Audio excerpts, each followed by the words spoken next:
प्रिय दर्शकों, हरकारा चैनल के इस एपिसोड में आपका स्वागत है।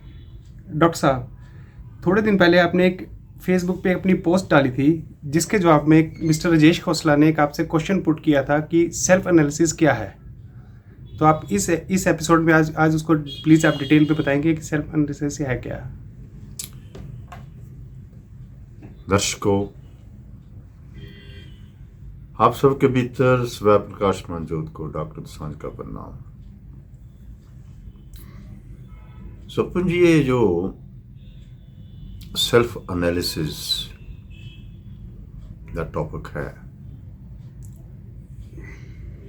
एक इस प्रकार का यूनिक एंड वखरा विषय है। रादर मैं कहांगा कि मनुख के जीवन दे विच अगर कोई करने वाली कोई चीज़ है, कोई सीखने वाली कोई चीज़ है, कोई जानने वाला कोई मसला है, वो सेल्फ एनालिसिस है। तुसीं उन्हें कहोगे भी वो क्यों? वो इस करके ये जो 19वीं सदी सी, 20वीं सदी, हुण 21वीं सदी शुरू हो गई है। Modern science and technology, modern psychology, modern philosophy, इन्हें एक बहुत ही ब्यूटीफुल साइकोलॉजिस्ट ਨੂੰ जन्म दिता।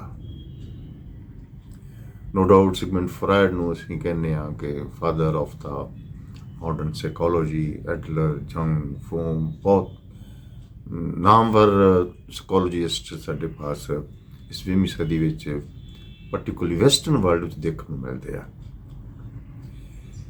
ਇਹ ਜੋ ਸ਼ਬਦ ਹੈ ਸੈਲਫ ਐਨਾਲਿਸਿਸ, ਇਹ ਵੈਸਟਰਨ ਵਰਲਡ ਦਾ ਇੱਕ ਕਿਸਮ ਦਾ ਅਸੀਂ ਕਹਿ ਲਈਏ ਕਿ ਇਹ ਇੱਕ ਫੈਸ਼ਨ ਹੈ। ਫੈਸ਼ਨ ਮੈਂ ਇਸ ਕਰਕੇ ਆਖ ਰਿਹਾ ਕਿ ਜੋ ਵੈਸਟਰਨ ਵਰਲਡ ਦੇ ਵਿੱਚ ਇੱਕ ਚੱਲਦਾ ਪਿਆ process psycho analysis the. Psychoanalysis there has become the symbol of the something different personality के बहुत ही व्यक्ति अमीर है, बहुत ही व्यक्ति इंटेलेक्चुअली अमीर है, मटीरियली अमीर है। रादर कई लोग पुछते ने, लेडीज़ भी एंड मर्द भी, कितनी बार एनालिसिस कराया।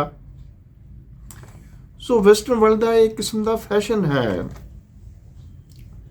Psycho analysis. सेल्फ एनालिसिस इस वे वैसटर्न वर्ल्ड ने बहुत चुकया। मैं इस चीज़ में थोड़ा जहा बहुत क्रिटिकल पॉइंट ऑफ व्यू तो लवांगा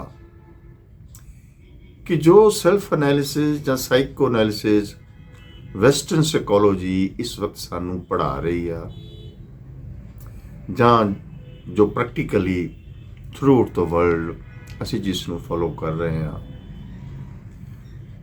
ਸਾਡੇ ਆਪਣੇ ਕੰਟਰੀ ਤੇ ਸਾਡੇ ਜਿਹੜੇ ਡਾਕਟਰਸ ਨੇ, ਚਾਹੇ ਨਿਊਰੋ ਸਾਈਕੈਟ੍ਰਿਸਟ ਨੇ, ਚਾਹੇ ਸਾਈਕੋਲੋਜਿਸਟ ਨੇ, PhD ਨੇ, ਬੜੇ ਇੰਟੈਲੀਜੈਂਟ ਲੋਕ ਨੇ। ਪਰ ਅਫਸੋਸ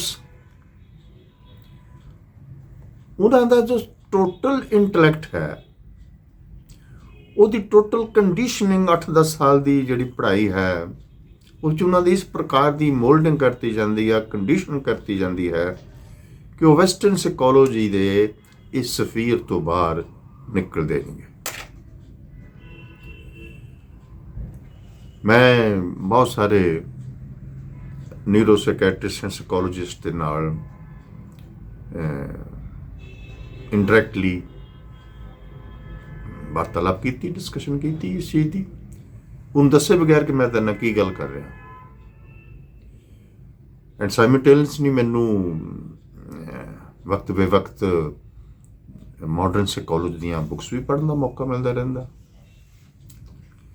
ਸੋ ਉਹਨਾਂ ਦੋ ਵੈਸਟਰਨ ਇਸ ਵਕਤ ਜਿਹੜੀ ਸਾਈਕੋਲੋਜੀ ਹੈਗੀ ਆ, ਉਹ ਖੜੀ ਹੀ psychoanalysis and self analysis ਦੇ ਉੱਪਰ ਆ। ਐਂਡ ਜਿਸ ਪ੍ਰਕਾਰ ਦਾ ਉਹ ਸੈਲਫ ਐਨਾਲਿਸਿਸ ਕਰ ਰਹੇ ਨੇ, ਉਹ ਚੋਂ ਕੁਛ ਵੀ ਨਹੀਂ ਨਿਕਲਦਾ। ਐਂਡ ਅਖੀਰ ਦੇ ਉੱਪਰ ਇਹ ਵਰਲਡ ਦੇ ਜਿਹੜੇ ਫੇਮਸ ਐਂਡ ਨਾਮਵਰ ਸਾਈਕੋਲੋਜਿਸਟ ਨੇ, ਇਹ ਫਿਰ ਕਨਕਲੂਡ ਕਰ ਦਿੰਦੇ ਨੇ ਕਿ ਨਾਓ we have to adjust this man in this present existing psychology.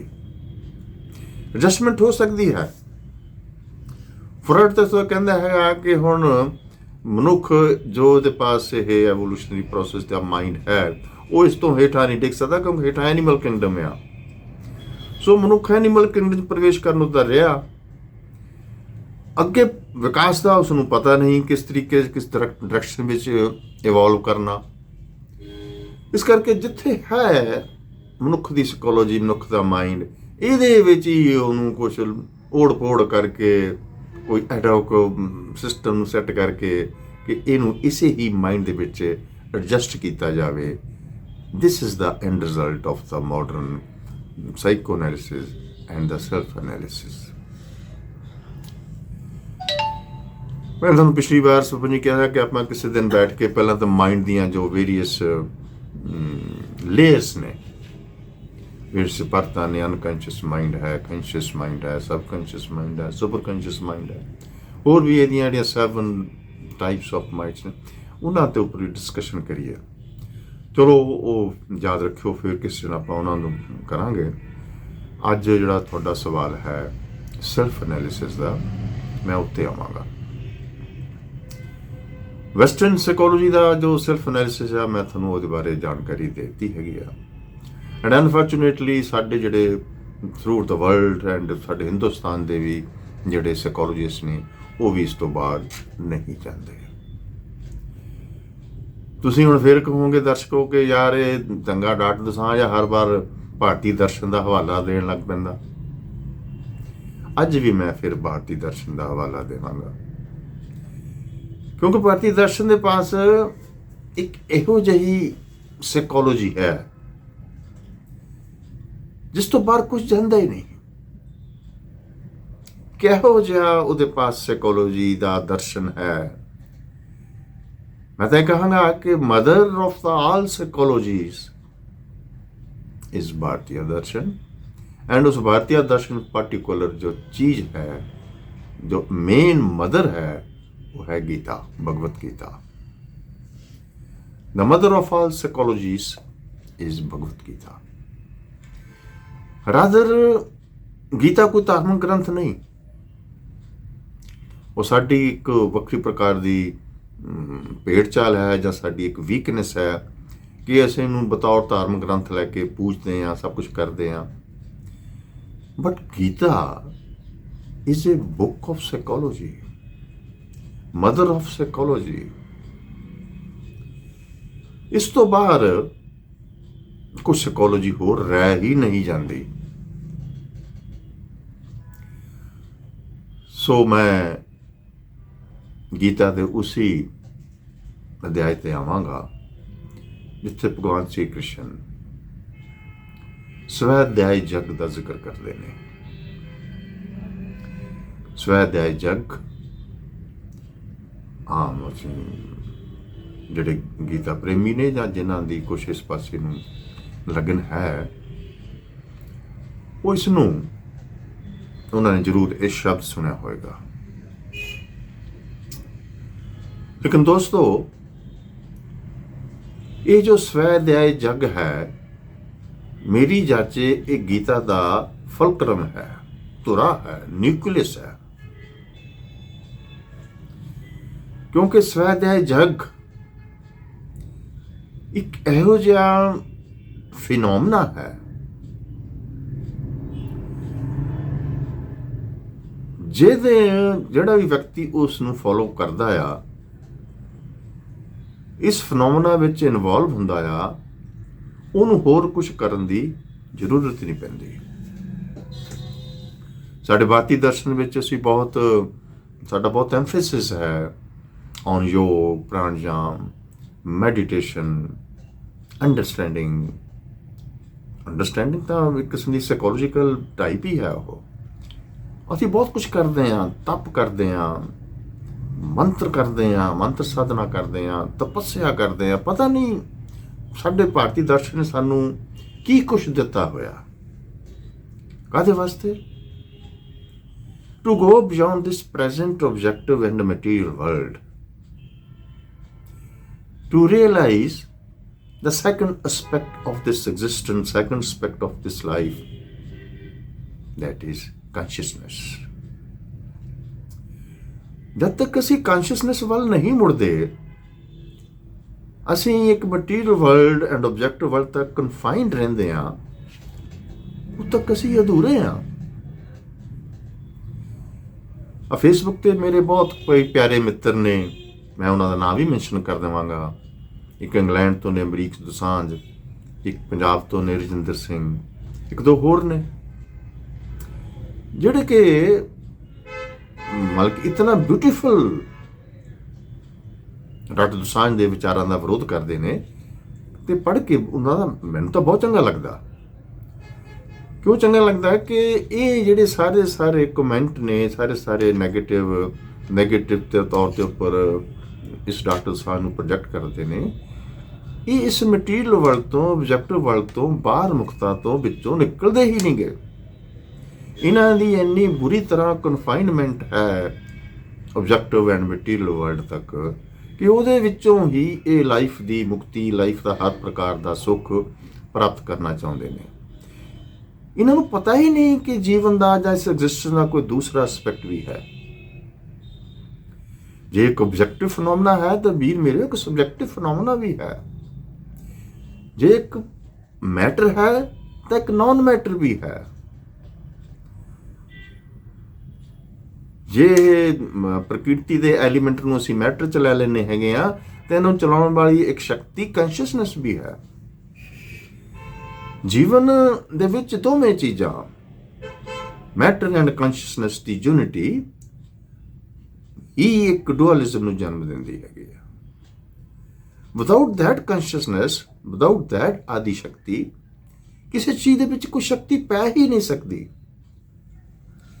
ਸੋ ਜਿਹੜੇ ਵੀ ਸੱਜਣ ਸਿਰਫ ਬਾਹਰ ਮੁਕਤਾ ਵਿੱਚ ਜਾਂ ਰਾਜਨੀਤੀ ਜਾਂ ਪਦਾਰਥ ਵਰਲਡ ਵਿੱਚੋਂ, ਆਬਜੈਕਟਿਵ ਵਰਲਡ ਵਿੱਚੋਂ ਹੀ ਆਪਣੀ ਜੀਵਨ ਨੂੰ ਦੀ ਹਰ ਐਕਟੀਵਿਟੀ, ਹਰ ਸੁੱਖ, ਹਰ ਕਾਮਨਾ ਜਾਂ ਹਰ ਪ੍ਰਕਾਰ ਦੀ ਰਾਜਨੀਤੀ ਕੱਢਣੀ ਚਾਹੁੰਦੇ ਆ, ਉਹ ਅਧੂਰੇ ਨੇ, ਲੌਪਸਾਈਡਡ ਨੇ, ਪੈਰਾਲਾਈਜ਼ਡ ਨੇ, ਇਨਕੰਪਲੀਟ ਨੇ। ਇੱਕ ਲਫ਼ਜ਼ ਹੈ, ਇੱਕ ਨਾਵਲ ਕਜ਼ਾਨ ਸੈਕਸ ਦਾ ਨਾਵਲ ਸੀ ਜ਼ੋਰਬਾ ਦੀ ਗ੍ਰੀਕ। ਉਹਦੇ ਵਿੱਚ ਜੋ ਜ਼ੋਰਬਾ ਹੈ ਉਹ ਖਾਂਦਾ ਪੀਂਦਾ ਐਸ਼ ਕਰਦਾ, ਸੰਸਾਰ ਤੱਕ ਸੀਮਿਤ ਆ। ਇੱਕ ਬਾਤ ਦੇ ਵਿੱਚ ਲਫ਼ਜ਼ ਆਇਆ ਜ਼ੋਰਬਾ ਦੀ ਬੁੱਧਾ, ਇੱਕ ਕੰਬੀਨੇਸ਼ਨ ਨੋ ਫਿਰ ਬੁੱਧਾ, ਇਨਰ ਵਰਲਡ, ਸਬਜੈਕਟਿਵਿਟੀ, ਕੰਸ਼ੀਅਸਨੈਸ ਦਾ ਸਿੰਬਲ ਹੈ। ਜ਼ੋਰਬਾ ਬਾਹਰ ਮੁਕਤਾ ਦਾ ਸਿੰਬਲ ਹੈ। ਖਾਓ ਪੀਓ ਐਸ਼ ਕਰੋ, ਇਹ ਬਾਹਰ ਮੁਖੀ ਵਰਤਾਰਾ ਹੈ।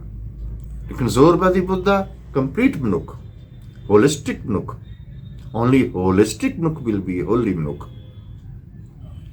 ਸੋ ਭਾਰਤੀ ਦਰਸ਼ਨ ਦਾ ਟੋਟਲ ਐਮਫੈਸਿਸ ਇੱਕ ਕੰਪਲੀਟ ਮਨੁੱਖ ਦੀ ਪੈਦਾਵਾਰ ਦੇ ਉੱਪਰ ਹੈ। ਉਹਨੂੰ ਬਹੁਤ ਸਾਰੇ ਮਾਡਰਨ ਬੁੱਧ ਪੁਰਸ਼ਾਂ ਨੇ, ਪਾਰਟਿਕੂਲਰਲੀ 20ਵੀਂ ਸਦੀ ਦਾ ਇੱਕ ਬਹੁਤ ਵੱਡਾ ਇਨਕਲਾਬ ਹੈ ਓਸ਼ੋ। ਓਸ਼ੋ ਨੇ ਉਸ ਕੰਪਲੀਟ ਮੈਨ ਨੂੰ, ਉਸ ਹੋਲਿਸਟਿਕ ਮੈਨ ਨੂੰ, ਉਸ ਹੋਲੀ ਮੈਨ ਨੂੰ ਨਿਊ ਮੈਨ ਕਿਹਾ। Evolution of a new man, birth of a new man. कौन है न्यू मैन, केड़ा है न्यू मैन? ਜ਼ੋਰਬਾ ਦੀ ਬੁੱਧਾ, ਜਿਹੜਾ ਇੱਕ ਕੰਪਲੀਟ ਹੈ, ਜਿਸਨੇ ਇੱਕ ਬਾਹਰ ਮੁਕਤਾ ਨੂੰ ਵੀ ਅੰਗੀਕਾਰ ਕੀਤਾ ਹੋਇਆ ਐਂਡ ਅੰਤਰ ਮੁਕਤਾ ਵਿੱਚ ਵੀ ਪ੍ਰਵੇਸ਼ ਕੀਤਾ ਹੈ। ਐਂਡ ਦੋਵਾਂ ਦੀ ਜੋ ਰਿਲੇਟਿਵ ਪ੍ਰੈਜ਼ੈਂਸ ਹੈ, ਉਸ ਨੂੰ ਆਧਾਰ ਮੰਨਦਾ ਹੋਇਆ ਜੀਵਨ ਬਤੀਤ ਕਰਦਾ, ਉਹ ਹੋਲਿਸਟਿਕ ਮੈਨ ਹੈ।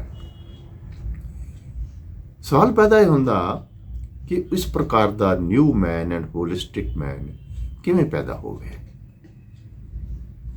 ਸਵੈ ਅਧਿਆਇ ਜਗ, ਭਗਵਾਨ ਸ਼੍ਰੀ ਕ੍ਰਿਸ਼ਨ ਦਾ ਇਸ ਸਵੈ ਅਧਿਆਇ ਜਗ क्या है ये स्वाध्याय जग? To encounter with the one self. कुछ फेजेस ने जिन्हां नूं आपां अंडरस्टैंड करन दी कोशिश करांगे। मैं पर फिर रिपीट कर दवांगा, अगर स्वैध्याय जग दी समझ आ जाए तो किसी प्रकार दे होर मैਡੀਟੇਸ਼ਨ ਟੈਕਨੀਕ ਦੀ ਲੋੜ नहीं पैंदी। To encounter with oneself, इनू कोई अंडरस्टैंड कर लवे तो मसला पूरा हो जाता। To encounter with oneself, इत्थे मैं एक भी दसना चाहांगा कि जिहड़ा वैसटर्न सैल्फ एनालिसिस है ਉਹਦੇ ਵਿੱਚ ਅਸੀਂ बैठ के अपने डे टू डे वर्क का ही देखते हैं कि अज मैं आ किया, अज मैं इदा किया, अज मैं वो किया, अज मैं फलां किया, नहीं सी करना, अज इदा हो गया।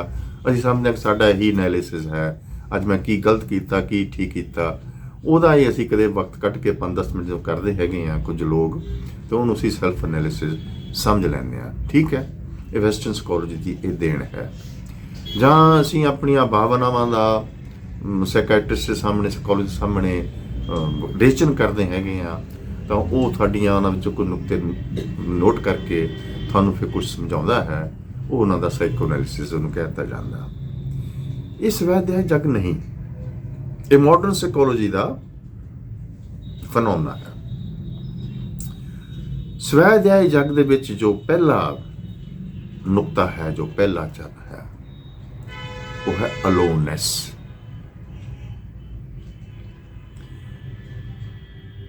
ਇਕੱਲਾਪਣ ਹੋ ਜਾਣਾ, ਅਲੋਨ ਹੋ ਜਾਣਾ। ਹੁਣ ਸੁਪਨੇ ਮੈਂ ਤੁਹਾਨੂੰ ਦੱਸਣਾ ਚਾਹਾਂਗਾ ਮਨੁੱਖ ਦੀ ਪ੍ਰੋਬਲਮ ਕੀ ਹੈ। ਮਨੁੱਖ ਦੀ ਪ੍ਰੋਬਲਮ ਹੈ ਅਦਰ। ਸਾਡੀ ਟੋਟਲ ਜ਼ਿੰਦਗੀ ਇਜ਼ ਅਦਰ ਓਰੀਐਂਟਡ। ਦੂਸਰਾ ਕੀ ਕਹਿੰਦਾ, ਦੂਸਰਾ ਮੇਰੇ ਪ੍ਰਤੀ ਚੰਗੇ ਸ਼ਬਦ ਵਰਤਦਾ ਕਿ ਨਹੀਂ ਵਰਤਦਾ, ਦੂਸਰੇ ਦਾ ਉੱਪਰ ਮੇਰਾ ਕੀ ਇੰਪ੍ਰੈਸ਼ਨ ਪੈਂਦਾ। ਗੀਤਾ 'ਚ ਇੱਕ ਜਗ੍ਹਾ ਹੋਰ ਵੀ ਆਉਂਦਾ ਹੈਗਾ ਆ ਕਿ ਦੋ ਗੱਲਾਂ ਬਹੁਤ ਮਾੜੀਆਂ। ਕਿਆ? ਉਹਨਾਂ ਨੇ ਲਫ਼ਜ਼ ਵਰਤਿਆ ਪ੍ਰਸ਼ੰਸਾ ਤੇ ਨਿੰਦਿਆ, ਸਤੁਤੀ ਐਂਡ ਨਿੰਦਿਆ। ਆਪਣੇ ਆਪ ਦੀ ਪ੍ਰਸ਼ੰਸਾ ਤੇ ਦੂਸਰੇ ਦੀ ਨਿੰਦਿਆ, ਇਹ ਬਰਾਬਰ ਦੀਆਂ ਨੈਗੇਟਿਵ ਫੋਰਸਿਸ ਨੇ। ਲੱਗਦਾ ਤਾਂ ਇਵੇਂ ਹੈ ਕਿ ਪ੍ਰਸ਼ੰਸਾ ਤਾਂ ਬਹੁਤ ਪੋਜ਼ਿਟਿਵ ਹੈ, ਨੈਗੇਟਿਵ ਫੋਰਸ ਤਾਂ ਨਿੰਦਿਆ ਹੀ ਆ। ਬਟ ਇਹ ਜਿਹੜੀ ਸਤੁਤੀ, ਆਪਣੇ ਆਪ ਦੀ ਪ੍ਰਸ਼ੰਸਾ ਹੈ, ਸੈਲਫ ਐਪਰੀਸੀਏਸ਼ਨ, ਇਹਨੂੰ ਪੰਜਾਬੀ 'ਚ ਫਲੈਟਰੀ ਜਾਂ ਫੁਕਰਾਪਣ ਕਹਿੰਦੇ ਆ।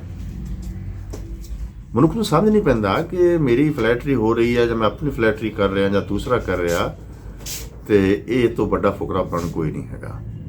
ਸੋ ਆਪਣੇ ਆਪ ਦੀ ਪ੍ਰਸ਼ੰਸਾ ਤੇ ਦੂਸਰੇ ਦੀ ਨਿੰਦਿਆ, ਇਹ ਦੋਨੇ ਬਰਾਬਰ ਦੇ ਫਿਨੋਮਨਾਸ ਨੇ ਜਿਹੜੇ ਕਿ ਨੈਗੇਟਿਵ ਨੇ, ਮਨੁੱਖ ਨੂੰ ਨੁਕਸਾਨ ਪਹੁੰਚਾਉਂਦੇ ਨੇ। ਮੈਂ ਤਾਂ ਜ਼ਿਕਰ ਕੀਤਾ ਕਿ ਸਾਡੇ ਜਿਤਨੇ ਵੀ ਮਾਡਰਨ ਕੋਮਲ ਕਲਾਕਾਰ ਨੇ, ਇੱਕ ਕਵੀ ਤੋਂ ਲੈ ਕੇ, ਇੱਕ ਪੇਂਟਰ ਤੋਂ ਲੈ ਕੇ, ਇੱਕ ਸਕਲਪਚਰ ਤੱਕ, ਇਹ ਗੀਤ ਸੰਗੀਤਕਾਰ ਤੱਕ, ਜਿੰਨੇ ਵੀ ਕੋਮਲ ਕਲਾਕਾਰ ਨੇ, ਉਹਨਾਂ ਦੇ ਦਿਮਾਗ ਦੇ ਵਿੱਚ ਆਪਣੀ ਉਹ ਕੋਮਲ ਕਲਾ ਨੂੰ ਪੇਸ਼ ਕਰਨ ਵੇਲੇ ਪਹਿਲਾਂ ਇਹ ਹੁੰਦਾ ਕਿ ਦੂਸਰਾ ਇਹਦੇ ਪ੍ਰਤੀ ਕੀ ਕਮੈਂਟ ਦੇਵੇਗਾ। ਰਾਈਟਰ ਲਿਖਦਾ ਤਾਂ ਦਿਮਾਗ ਦੂਸਰਾ ਹੁੰਦਾ, ਗਾਣਾ ਗਾਇਆ ਜਾਂਦਾ, ਗੀਤ ਸੰਗੀਤ ਹੁੰਦਾ, ਦੂਸਰਾ ਇਹਨੂੰ ਐਪਰੀਸ਼ੀਏਟ ਕਰਦਾ, ਕਿਹਦੀ ਨਿੰਦਿਆ ਕਰਦਾ। ਰਾਈਟਰ ਲਿਖਦੀ ਜਾਂਦੇ ਨੇ, ਕਹਾਣੀਆਂ ਕਵਿਤਾਵਾਂ ਲਿਖੀਆਂ ਤੁਰੀਆਂ ਜਾ ਰਹੀਆਂ, ਲਿਖਦੇ ਦੂਜਿਆਂ ਦੇ ਪ੍ਰਤੀ ਨੇ, ਲੇਕਿਨ ਐਪਰੀਸੀਏਸ਼ਨ ਦੀ ਗੱਲਬਾਤ ਜਾਂ ਨਿੰਦਾ ਦੀ ਗੱਲਬਾਤ ਦੂਸਰੇ ਤਿੱਥ ਬੰਨੇ। ਮੇਰੇ ਕਹਿਣ ਦਾ ਭਾਵ ਹੈ ਕਿ ਸਮਾਂ ਮੈਂ ਬਹੁਤਾ ਨਾ ਲੈਂਦਾ ਹੋਇਆ ਕਿ ਜਿਹੜੇ ਦੂਸਰੇ ਤੱਕ ਮਨੁੱਖ ਦਾ ਸੀਮਿਤ ਹੋ ਜਾਣਾ, ਉਹ ਇਸ ਕਦਰ ਤੁਹਾਨੂੰ ਆਪਣੇ ਆਪ ਤੋਂ ਦੂਰ ਲੈ ਜਾਂਦਾ ਆ ਕਿ ਜਿਹੜਾ ਲਫ਼ਜ਼ ਹੈ, ਪਹਿਲਾਂ ਮੈਂ ਲਫ਼ਜ਼ ਵਰਤਿਆ ਅਲੋਨਨੈਸ, ਮੈਨੂੰ ਹੁਣ ਸਮਝ ਆਈ ਕਿ ਕਈ ਲੋਕ, ਸਾਡਾ ਇੱਕ ਮਿੱਤਰ ਹੈ, ਮੈਨੂੰ ਪਤਾ ਚੱਲਿਆ ਕੋਟਕਤੂਈ ਦੇ ਨੇੜੇ, ਮੈਨੂੰ ਉਹਦਾ ਨਾਂ ਭੁੱਲ ਗਿਆ ਹੁਣ, ਇੱਕ ਦਿਨ ਮੇਰੇ ਪਾਸ ਆਇਆ ਵੀ ਸੀਗਾ, ਮੈਨੂੰ ਪਤਾ ਚੱਲਿਆ ਕਿ ਉਹ ਮਹੀਨਿਆਂ ਬੱਧੀ ਥੱਲੇ ਗੁਫਾ 'ਚ ਬੈਠਾ ਰਹਿੰਦਾ। ਅਲੋਨਨੈਸ। ਫਿਰ ਮੈਂ ਇੱਕ ਥਾਂ ਤੇ ਪੜ੍ਹ ਰਿਹਾ ਸੀਗਾ ਕਿ ਜਿਹੜੇ ਜੋ ਰਸ਼ੀਆ ਐਂਡ ਅਮਰੀਕਾ ਨੇ ਐਸਟਰੋਨਟਸ ਤੋਂ 60ਵਿਆਂ ਦੇ ਵਿੱਚ ਭੇਜਦੇ ਸੀਗੇ ਉੱਪਰ ਚੰਦ ਵੱਲ ਨੂੰ ਜਾਂ ਵੈਸੇ, ਉਹਨਾਂ ਨੂੰ ਟ੍ਰੇਨਿੰਗ ਦਿੱਤੀ ਜਾਂਦੀ ਸੀ, ਸਾਲਾਂ ਬੱਧੀ ਉਹਨਾਂ ਨੂੰ ਟ੍ਰੇਨਿੰਗ ਦਿੱਤੀ ਜਾਂਦੀ ਸੀਗੀ ਅੰਧੇਰੇ ਵਿੱਚ ਰਹਿਣ ਦੀ, ਅਲੋਨੈਸ ਵਿੱਚ ਰਹਿਣ ਦੀ। ਕਿਉਂਕਿ 200 ਮੀਲ ਤੋਂ ਧਰਤੀ ਤੇ 200 ਮੀਲ ਤੋਂ ਬਾਅਦ ਤਾਂ ਹਨੇਰਾ ਹੀ ਅੰਧੇਰਾ ਆ, ਸਨਾਟਾ, ਘੋਰ ਸਨਾਟਾ। ਇਹ ਧਰਤੀ ਹੀ ਰੌਲੇ ਰੱਪੇ ਨਾਲ ਭਰੀ ਪਈ ਹੈਗੀ ਆ। 200 ਮੀਲ ਤੋਂ ਬਾਅਦ ਤਾਂ ਕੰਪਲੀਟ ਸਨਾਟਾ ਤੇ ਹਨੇਰਾ। ਉਸ ਸਨਾਟੇ ਨੂੰ, ਉਸ ਅੰਧੇਰੇ ਨੂੰ ਇਹ ਸਾਡਾ ਮਨੁੱਖ ਜਿਹੜਾ ਹੈਗਾ ਐਸਟਰੋਨਟਸ ਕਿਵੇਂ ਫੇਸ ਕਰੇਗਾ? ਉਸ ਨੂੰ ਮੱਦੇਨਜ਼ਰ ਰੱਖਦੇ ਹੋਏ ਇਹਨਾਂ ਲੋਕਾਂ ਨੂੰ ਅਮਰੀਕਾ ਐਂਡ ਰਸ਼ੀਆ ਦੇ ਵਿੱਚ ਅਲੋਨੈਸ ਦੀ, ਹਨੇਰੇ ਵਿੱਚ ਰਹਿਣ ਦੀ, ਕਿਆ ਮਤਲਬ ਉਸਦਾ? ਸੈਂਸ ਡਿਪਰਾਈਵੇਸ਼ਨ।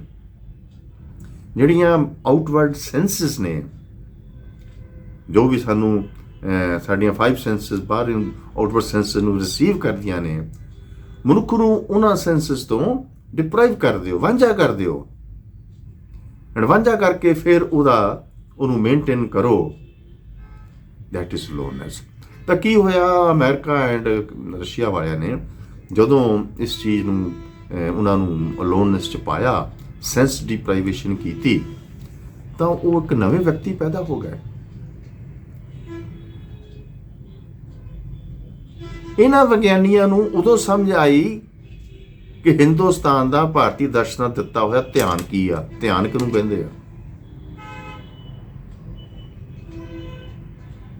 ਮੈਡੀਟੇਸ਼ਨ ਅਖੀਰ ਦੇ ਉੱਪਰ ਕਿੱਥੇ ਲੈ ਕੇ ਜਾਂਦੀ ਹੈਗੀ ਆ?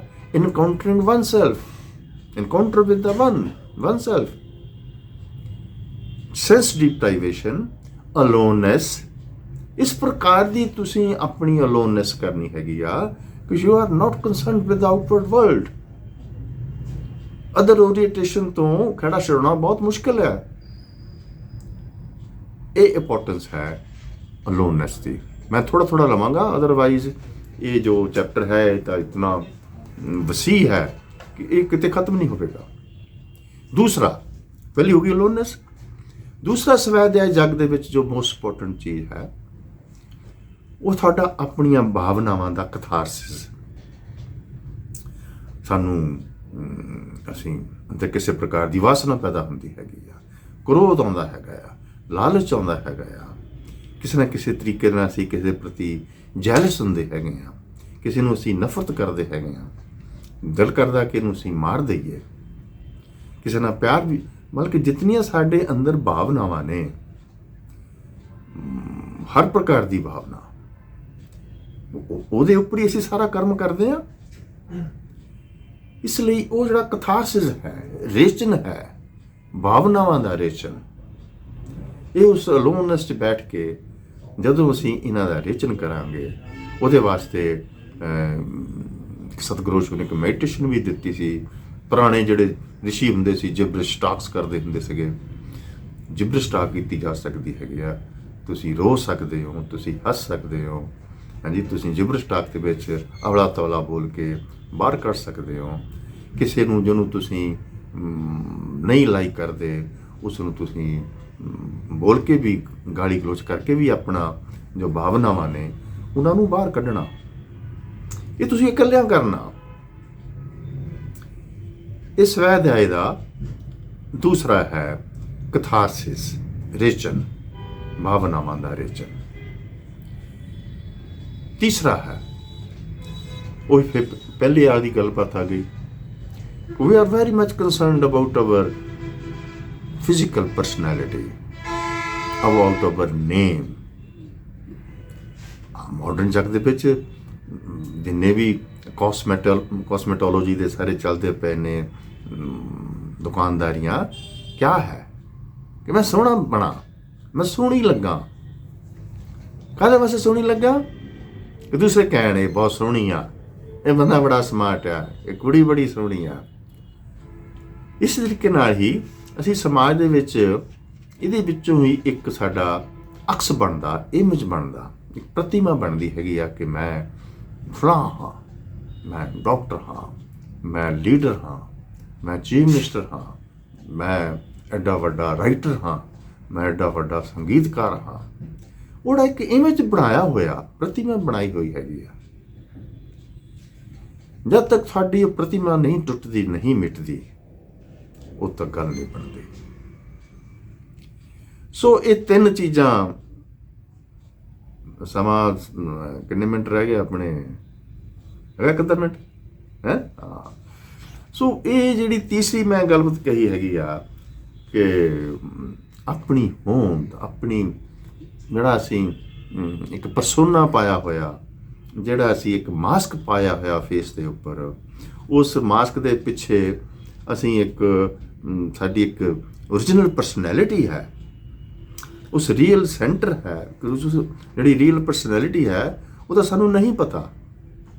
ਸਾਨੂੰ ਸਿਰਫ ਇਹੀ ਪਤਾ ਕਿ ਜੋ ਅਸੀਂ ਇੱਕ ਆਪਣੀ ਪਰਸੋਨਾ, ਮਾਸਕ, ਪਰਸੋਨਾ ਤੋਂ ਪਰਸਨੈਲਿਟੀ ਨਿਕਲੀ ਨਾ, ਜੋ ਸਾਡੀ ਪਰਸਨੈਲਿਟੀ ਸਾਨੂੰ ਦਿਖਾਈ ਦੇ ਰਹੀ ਹੈਗੀ ਆ, ਸਾਡੇ ਵਾਸਤੇ ਉਹੀ ਸਭ ਕੁਛ ਹੈ। ਇਹ ਝੂਠੀ ਪਰਸਨੈਲਿਟੀ ਹੈ। ਇਹ ਜੋ ਪ੍ਰਤਿਮਾ ਹੈ, ਇਹ ਜੋ ਅਕਸ ਹੈ, ਜੋ ਸਾਨੂੰ ਸਾਡੇ ਗਲਾਂ ਦੇ ਵਿੱਚ ਇਸ ਪ੍ਰਤਿਮਾ ਦੇ ਉੱਪਰ, ਇਸ ਪਰਸਨੈਲਿਟੀ ਦੇ ਉੱਪਰ ਗਲਾਂ 'ਚ ਹਾਰ ਪਾਏ ਜਾਂਦੇ ਨੇ, ਅਵਾਰਡ ਦਿੱਤੇ ਜਾਂਦੇ ਨੇ। ਦੁਨੀਆ ਭੱਜੀ ਫਿਰਦੀ ਅਵਾਰਡ ਲੈਣ ਲਈ, ਕੋਈ ਅਵਾਰਡ ਲੈਣ ਲਈ ਭੱਜ ਰਿਹਾ, ਕੋਈ ਅਵਾਰਡ ਲੈਣ ਲਈ ਭੱਜ ਰਿਹਾ, ਕੋਈ ਪੈਸੇ ਦਾ ਅਵਾਰਡ ਲੈਣ ਲਈ ਭੱਜ ਰਿਹਾ। ਅਵਾਰਡ ਵਿੱਚ ਵੀ ਪੈਸਾ ਹੀ ਮਿਲਦਾ। ਕਰੇਜ਼ ਹੈ, ਐ ਤੁਸੀਂ ਹੈਰਾਨ ਹੋਵੋਗੇ, ਸਭ ਤੋਂ ਜ਼ਿਆਦਾ ਕਰੇਜ਼ ਦੋ ਬੰਦਿਆਂ 'ਚ ਆ। ਇੱਕ ਕੋਮਲ ਕਲਾਕਾਰਾਂ 'ਚ ਕਿ ਮੇਰੀ ਐਪਰੀਸੀਏਸ਼ਨ ਹੋਵੇ ਤੇ ਮੈਨੂੰ ਅਵਾਰਡ ਮਿਲੇ। ਦੂਸਰਾ ਪੋਲੀਟੀਸ਼ੀਅਨ 'ਚ, ਉਹ ਭੱਜਾ ਫਿਰਦਾ।